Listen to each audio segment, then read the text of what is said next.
अस्सलाम वालेकुम, this is आगा इरफान। आज हम पढ़ने जा रहे हैं बायोलॉजी, उसकी डिविजन्स और उसके ब्रांचेस के बारे में। सबसे पहले हम पढ़ेंगे बायोलॉजी के बारे में। बायोलॉजी असल में दो ग्रीक वर्ड्स, ग्रीक कहते हैं हम यूनानी जुबान के वर्ड्स की कॉम्बिनेशन है। BIOS means life and logos means study. तो बायोलॉजी की डेफिनेशन क्या होगी? स्टडी ऑफ लाइफ, इल्म हयातियात, जो भी जानदार चीजें लिविंग थिंग्स हम देखते हैं उनकी स्टडी को हम बोलते हैं बायोलॉजी। फिर इसकी मेजर डिविजन्स हैं, यहाँ पे जो हम स्टडी करते हैं वो तीन है। Number one, zoology. जू आप जाते हैं चिड़ियाघर, तो चिड़ियाघर हम क्या देखने जाते हैं? एनिमल्स। तो लॉजी क्या है? स्टडी। तो study of animals is known as zoology. अब इसके बाद आ जाती है बॉटनी। ये भी ग्रीक वर्ड है बोटेन, और बोटेन कहते हैं प्लांट्स। तो प्लांट्स की स्टडी, इल्म नबातात हम कहते हैं बॉटनी को। और फाइनली जो डिवीजन है वो है माइक्रोबायोलॉजी। माइक्रोस ग्रीक वर्ड है जिसकी मीनिंग है minute, very small. Minute life और उसकी स्टडी। तो असल में क्या होगा? Study of microscopic organisms which can be seen with the help of microscope. वो इतने छोटे होते हैं ये माइक्रोब्स, जरासीम वगैरह, जिनको सिर्फ हम देख सकते हैं with the help of microscope. तो माइक्रोस्कोप से जो हम स्टडी करते हैं जिन माइक्रोस्कोपिक ऑर्गेनिजम्स की, हम उसको बोलते हैं माइक्रोबायोलॉजी। और इसके बाद आ गए यहाँ पे ब्रांचेस। अब माइक्रोस्कोपिक कौन से होते हैं? जैसे बैक्टीरिया हो गया, जरासीम वगैरह, जैसे टीबी हो जाती है, या ऐसे ही समझ लें टाइफाइड हो गया, तो उनके जरासीम होते हैं छोटे छोटे से, उनकी स्टडी हम करते हैं माइक्रोबायोलॉजी के थ्रू। डिविजन्स हो गई। इसके बाद हम आ जाते हैं ब्रांचेस की तरफ। सबसे पहले आ रही है यहाँ पे मॉर्फोलॉजी। मॉर्फ कहते हैं फॉर्म को, ये शेप जो हमें दिखाई देती है। जैसा कि हम कहते हैं भाई परिंदों के पंख होते हैं, जैसे उनका फीदर्स के साथ ढका होता है, उनकी चोंच होती है। भाई मेमल्स होंगे तो उनका जो बॉडी है वो कवर्ड है हेयर के साथ। भाई इसके दो आंखें होती हैं। भाई किसी को एंटीना होता है। जो फिजिकल हम चीजें देखते हैं ना किसी ऑर्गेनिज्म की, उसको वो उसकी स्टडी करते हैं किसके थ्रू? मॉर्फोलॉजी के थ्रू। तो जो हमें कोई भी एनिमल वगैरह दिखाई देता है, फर्स्ट के लिए हम फिश को देख रहे हैं कि भाई इसकी बॉडी के ऊपर स्केल्स होते हैं, भाई उनके फिन्स होते हैं जिसकी मदद से वो तैरती है, और ये गिल से रेस्पिरेशन करती है। तो जो चीजें हम फिजिकली देखते हैं ना, तो उसकी स्टडी को हम कहते हैं मॉर्फोलॉजी। ठीक है। तो study of external form and structure of organism is known as morphology. Morph means form, logy means study, study of forms. इसके बाद आ गया एनाटॉमी। आपने सुना होगा कि भाई dissection of frog, dissection of cockroach वगैरह। तो डायसेक्शन क्या होता है? हम किसी चीज को काट के फिर उस स्टडी करते हैं ऑर्गन्स की। तो जैसे हम क्या करते हैं, यहां से किडनी काट ली किसी की, भाई जो किडनी होती है फिर कहते हैं इसके अंदर होते हैं पिरामिड शेप स्ट्रक्चर्स, जिन्हें रेनल पिरामिड्स कहते हैं। तो जो स्टडी हम ऑर्गन्स को काट के देख के करते हैं अंदर से, उसको हम बोलते हैं एनाटॉमी। असल में एना ग्रीक वर्ड है जिसकी मीनिंग है अपटोमिस, टू कट या कटिंग। जो ये स्टडी होती है internal parts of body of living organisms by cutting them open. हम कट करके फिर देखते हैं कि भाई दिल के अंदर इतने चैम्बर्स हैं, फला चैम्बर्स आर्टरियम, ये थिन चैम्बर्स वेंट्रिकल्स वगैरह। तो उनकी स्टडी जो हम काट के करते हैं ना ऑर्गन्स की, उसको बोलते हैं हम एनाटॉमी। इसके बाद आ गया भाई फिजियोलॉजी। फिजियोलॉजी क्या होती है? हमें पता है कि जो दिल है वो कैसे काम करती है। हमें पता है ना कि दिल की भाई चैम्बर्स कुछ रिसीव करती हैं ब्लड, जिन्हें हम कहते हैं आर्टरियम। वेंट्रिकल्स ब्लड बाहर भेजती हैं। रेस्पिरेटरी सिस्टम कैसे काम करता है? डाइजेशन मुंह से स्टार्ट होती है, फिर इसोफेगस हो गया। ऐसे करते करते जैसे हम पढ़ते आते हैं भाई, ये इसोफेगस, ये स्टमक हो गया, यहाँ प्रोटीन की डाइजेशन होती है, फिर स्मॉल इंटेस्टाइन होता है, उसका काम अलग है, फिर लार्ज इंटेस्टाइन होता है, फिर ऐसे करते करते भाई रेक्टम हो गया, लिवर का फला काम होता है डाइजेशन में, और पेनक्रियाज का फला काम। तो फिजियोलॉजी में हम क्या करते हैं? Study of functions of living organisms. तो जो लिविंग ऑर्गेनिजम्स के हम अंदर हम फंक्शंस पढ़ते हैं, रेस्पिरेशन हम कैसे कर रहे हैं भाई, ऐसे समझ लो कि फोटोसिंथेसिस कैसे हो रहा है। ये जो हम फंक्शंस पढ़ते हैं ना, उनकी स्टडी को हम कहते हैं फिजियोलॉजी। साइंसेस मींस नेचर, हर चीज की स्टडी करते हैं हम, फंक्शंस की को कैसे काम करते हैं। इसके बाद आ गया जेनेटिक्स। जेनेटिक्स तो आप पढ़ेंगे, कई इसके चैप्टर्स हैं, फर्स्ट ईयर सेकंड ईयर में आप चलेंगे आगे चल के। तो ये वर्ड लिया गया है जेनेसिस से। जेनेसिस मींस बर्थ या ओरिजिन। जेनेटिक्स में असल में हम स्टडी करते हैं डीएनए के अंदर मौजूद उसके छोटे से सेगमेंट्स जिन्हें हम बोलते हैं जीन्स। जीन्स डीएनए के ऐसे सेगमेंट्स होते हैं या बेसिक यूनिट ऑफ हेरिडिटी होते हैं। वो करेक्टर्स के बेसिक यूनिट्स होते हैं जिसके जरिए करेक्टर्स ट्रांसफर होते हैं पेरेंट्स टू ऑफ स्प्रिंग, उनको हम बोलते हैं जीन्स। तो ये जीन्स की स्टडी होती है और वो तरीका जिसके जरिए पेरेंट्स से ऑफ स्प्रिंग के जरिए तरफ करेक्टर्स ट्रांसफर होते हैं हम उसको बोलते हैं हेरिडिटी। तो ये क्या है? Genetics study of genes. Genes क्या है? Basic unit of inheritance. And heredity, heredity क्या होता है? हेरिडिटी हम कहते हैं जब ट्रांसफर हो पेरेंट्स के करेक्टर्स, जैसे बाल, आंखें, अकल वगैरह, जो भी करेक्टर्स हमारे, हाइट हो गई, शेप हो गई, कलर हो गया, ये पेरेंट्स से ऑफ स्प्रिंग की तरफ जो ट्रांसफर होता है ना, वो किसके थ्रू होता है? जीन्स के जरिए। जीन्स क्या है? डीएनए के छोटे छोटे से सेगमेंट्स होते हैं। और ये जो ट्रांसफर होने का तरीका होता है ना, जिसके जरिए ट्रांसफर होते हैं, हम उसको बोलते हैं इनहेरिटेंस या हेरिडिटी। तो जेनेटिक्स क्या है? Study of genes and heredity, कि भाई जीन्स की स्टडी होती है और वो कैसे ट्रांसफर होते हैं पेरेंट्स टू ऑफस्प्रिंग। और ये जेनेटिक्स है, उसका जो फादर है वो है ग्रेगर जॉन मेंडल, जो आगे चलकर आप पढ़ेंगे, जिन्होंने काम किया था पेस्सम सेटियम या गार्डन पी पे काम किया था। इसके बाद आ जाती है हिस्टोलॉजी। हिस्टो सेल्स जो होते हैं ना, सिमिलर सेल, एक जैसे सेल होते हैं, वो कंबाइन टुगेदर फॉर्म टिश्यूज। एक जैसे सेल आपस में मिलकर बनाते हैं टिश्यूज। हमारे एनिमल्स के अंदर टोटल 4 टाइप्स के टिश्यूज हैं, जैसा कि एपिथेलियल टिश्यूज हो गया, मस्कुलर टिश्यूज हो गए, इसके बाद connective tissues and nervous tissues. तो जो टिश्यूज की स्टडी होती है हम उसको बोलते हैं histology. Histos means tissues and logy means study, the study of tissues. भले वो पहले प्लांट्स के टिश्यूज हो गए या एनिमल्स के टिश्यूज, उनकी स्टडी को हम बोलते हैं हिस्टोलॉजी। इसके बाद आ गया भाई टेक्सोनॉमी। इसका फादर है कार्ल लिनियस या कैरोलस लिनियस है। तो टेक्सोनॉमी में हमें पता है, जैसे हम कहते हैं ना ह्यूमन का भाई साइंटिफिक नेम बताओ, तो आप कहते हो होमो सेपियंस। 2 नाम है, होमो जीनस होता है, सेपियन स्पीशीज। ऐसे हमने अभी बताया कि पिस्सम सेटिवियम हो गया, जहां जैसे हो गया फिलस लियो हो गया, जहां कैनस ल्यूपस हो गया। तो ऐसे हम जो दो दो नाम रखते हैं, हर चीज के 2 नाम होते हैं। तो वो किसने रखे थे सबसे पहले? कार्लोस लिनियस ने। और वो जो नामने के लिए कल्चर होता है ना, जो हम नाम रखते हैं, जहां हम ग्रुपिंग करते हैं एनिमल्स की, कि जे भाई जैसे जिसकी चूंच हो गई तो पैर हो गए, फीदर्स हो गए, वो बर्ड्स होते हैं। भाई जिनके बॉडी के ऊपर ये स्केल्स होते हैं, फिन्स होते हैं, पानी में रहते हैं, वो फिश हो गए। भाई जिसके बॉडी के ऊपर ये बाल होते हैं, हेयर होते हैं, बच्चों को दूध पिलाते हैं, हम उनको कहते हैं मेमल्स कहते हैं। तो एनिमल्स की हम क्या करते हैं, एक ये टेक्सोनॉमी क्या है? ये असल में एक रूल, लॉ या रूल्स होते हैं जिसके जरिए हम अरेंजमेंट करते हैं एनिमल्स की। कैसे? The study of rules, principles and grouping. Grouping करते हैं एंड नेमिंग, और उनको नाम देते हैं। जो भी लिविंग ऑर्गेनिजम्स हो गए, प्लांट्स हो गए, एनिमल्स हो गए, बैक्टीरिया वगैरह कोई भी हो गया, सबके जो हम नाम देते हैं उनको ग्रुप्स में रखते हैं। ये प्रोकैरियोट हो गए, यूकैरियोट हो गए, ये मल्टीसेलुलर हैं, ये जैसे हो गया यूनिसेलुलर है। ऐसे करते करते हम ग्रुपिंग बनाते हैं। ये मेमल्स हो गए, भाई ये बर्ड्स हैं, ये पाइसेस हैं। ये ग्रुपिंग हो गई। फिर ग्रुपिंग के बाद हम ऑर्गेनिजम्स के 2 नाम रखते हैं। वो जो नाम रखे थे सबसे पहले किसने रखे थे? यहाँ पे फादर ऑफ टेक्सोनॉमी किसको कहते हैं? Carolus Linnaeus. तो टेक्सोनॉमी क्या होती है? एक स्टडी है जिसके जरिए हम कुछ लॉज एंड रूल्स फॉलो करके एनिमल्स की ग्रुपिंग करते हैं और उनको हम नाम देते हैं, उसको बोलते हैं हम टेक्सोनॉमी। इसके बाद हम आ गए पैरासाइटोलॉजी। ये तो बिल्कुल ईजी है। पैरासाइट्स आपने सुने होंगे, मुफ्तखोर होते हैं, तुफेली कीड़े वगैरह।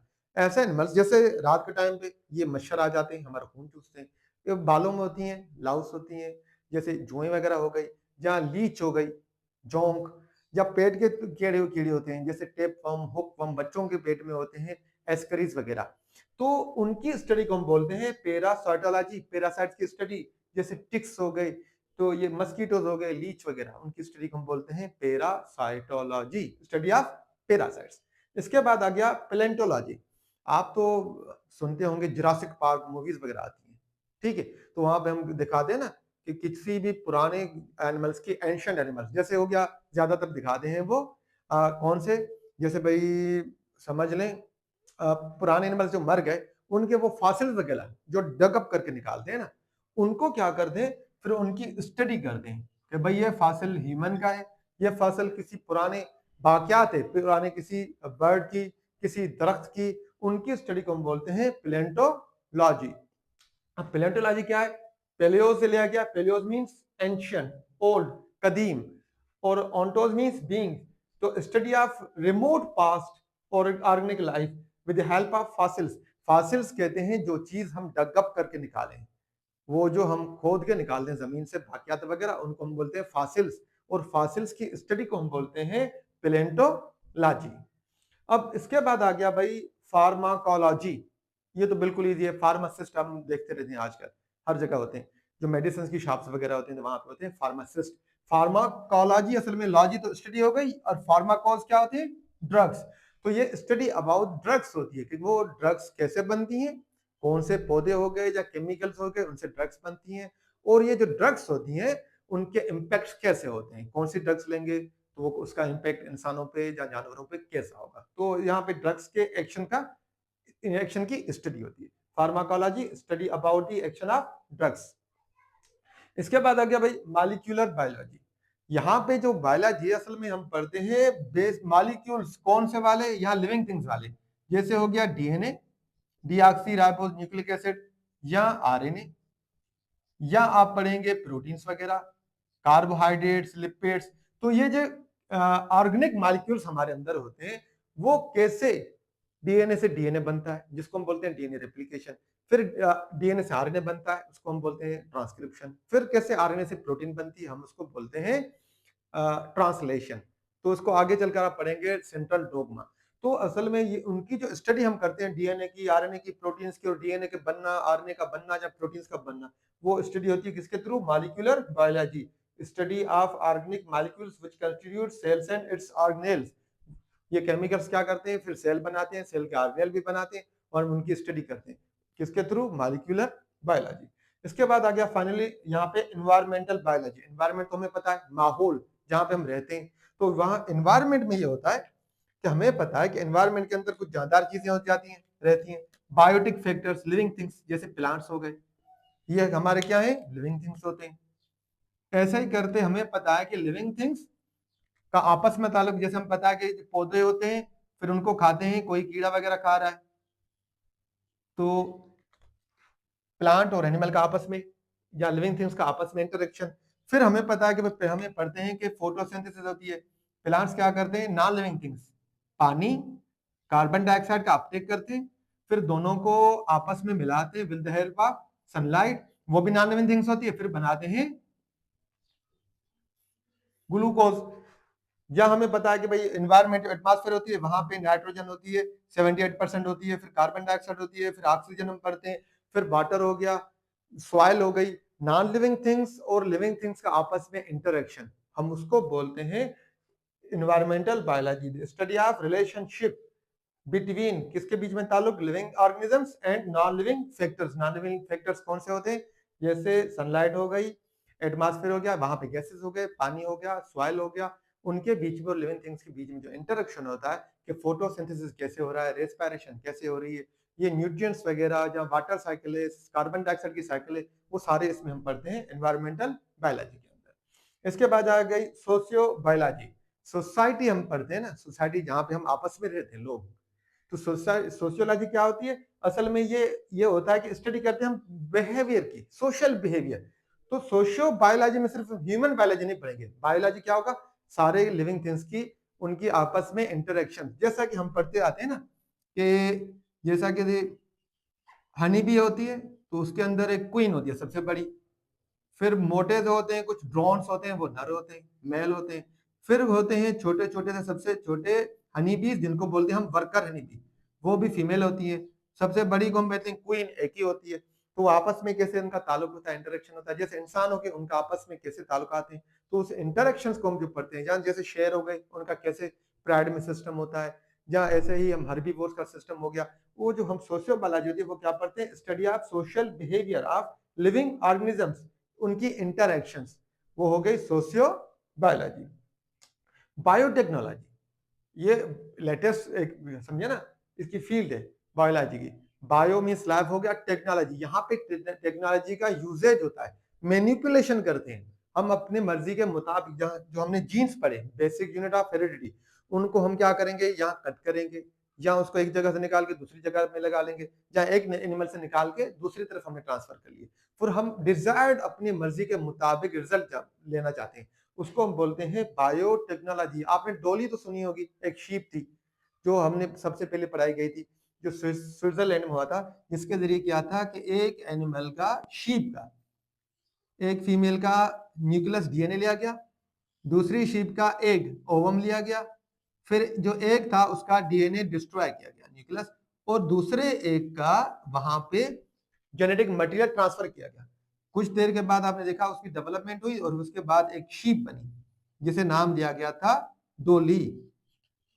या हम बनाते हैं आजकल कैसे, हमें पता है कि पुराने जमाने में जो इंसुलिन थी ना वो स्लॉटर हाउसेस से वहां से मिलती थी। जो कोई एनिमल वो स्लॉटर कर लिया गया तो उसके बाद वहां से पेनक्रियाज लेते थे, फिर एक्सट्रैक्ट करते थे वहां से इंसुलिन, और बड़ी महंगी होती थी। आजकल क्या करते हैं, वो इंसानों वाला जीन हमारे सेल्स के अंदर, जो इंसुलिन वाला जीन है वो वहां से उन्होंने क्या किया, कट किया, कट करने के बाद बैक्टीरियम, जो बैक्टीरिया होते हैं उनके डीएनए में वो इंसर्ट करते हैं इंसुलिन का जीन। फिर बैक्टीरिया का आपको पता है कि 20 मिनट के अंदर एक बैक्टीरिया से 2 बैक्टीरिया बन जाते हैं। वो बड़ी तेजी से फिशन के जरिए अपनी रिप्रोडक्शन करते हैं।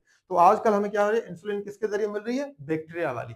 तो ये टेक्निक्स जो जिसके जरिए हम क्या करते हैं, जेनेटिक मटेरियल जीन्स वगैरह कट करते हैं, फिर उनको लोकेशन उनकी चेंज करते हैं, पोजिशन चेंज करते हैं, जिसकी वजह से हमें डिजायर्ड, हमारे मर्जी के मुताबिक रिजल्ट मिलते हैं, उसको हम बोलते हैं बायोटेक्नोलॉजी। तो ये क्या है, द स्टडी अबाउट मैनिपुलेशन, जो हम खुद करते हैं किसकी, genes, to bring the changes in structure and location of genes to achieve desirable characters.